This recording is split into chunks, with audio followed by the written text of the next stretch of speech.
Hello everyone, नमस्कार सभी को। उम्मीद करते हैं आप सभी अच्छे होंगे। देखिएगा, ग्रेविटेशनल फोर्स के बारे में कुछ बेसिक बातें करेंगे और उसके बाद एक वीडियो और आपको दिया जाएगा डिटेल में। तो सबसे पहले इसका इंट्रोडक्शन देखिए आप।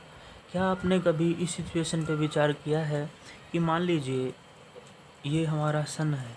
आप सभी जानते हैं ये हमारा सोलर सिस्टम है और इस सोलर सिस्टम में सन हमारा सेंटर पे है। और जितने भी प्लैनेट्स हैं, मान लीजिए अर्थ मान लीजिए या दूसरे प्लैनेट्स जितने भी मान लीजिए, वो सभी इसके चारों तरफ रोटेट करते रहते हैं। दूसरे प्लैनेट्स रोटेट करते रहते हैं। या मान लीजिए हमारी अर्थ है तो ये सन के चारों तरफ फिक्स पाथ में रोटेट करेगी। इस तरीके से एक फिक्स पाथ में ये रोटेट करेगी।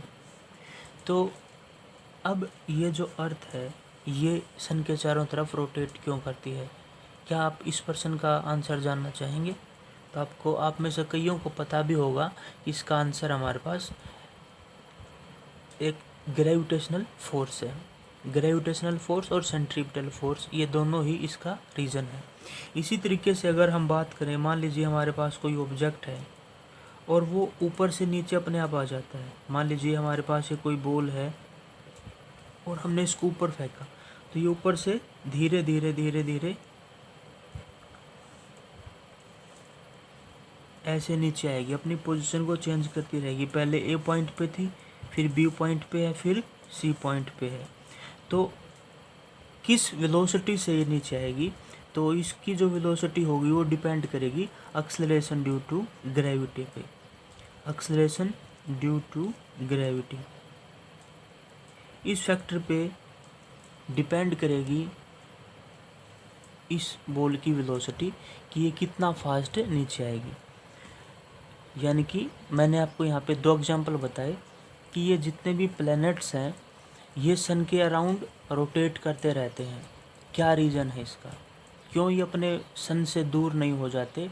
तो जो सन का ग्रेविटेशनल फोर्स है, ध्यान रखिएगा, ग्रेविटेशनल फोर्स ऑफ सन,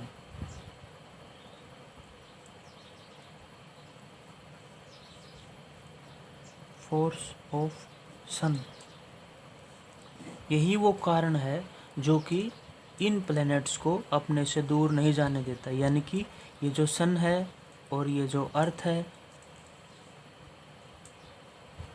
इन दोनों के बीच में एक फोर्स लगता है जिसकी वजह से ये अर्थ है या दूसरे प्लैनेट है वो सन से दूर नहीं जा पाते, सन के चारों तरफ रोटेट करते रहते हैं।